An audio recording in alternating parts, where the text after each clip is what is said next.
పోలీసులను పరిగెత్తించి దాడికి చేసిన బీహార్ కార్మికులు, పలువురికి గాయాలు.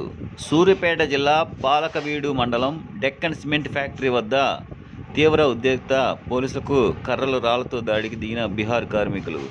బీహార్ కార్మికులకు దాడిలో 2 పోలీసు వాహనాలు ధ్వంసమయ్యాయి.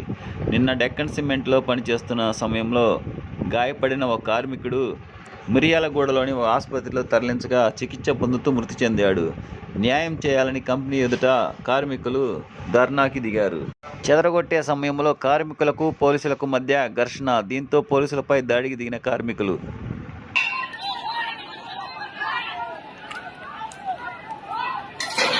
ఫ్యాక్టరీ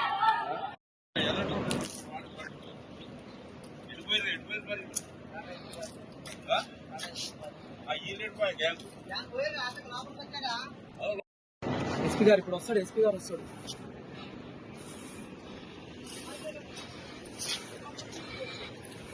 గొడవ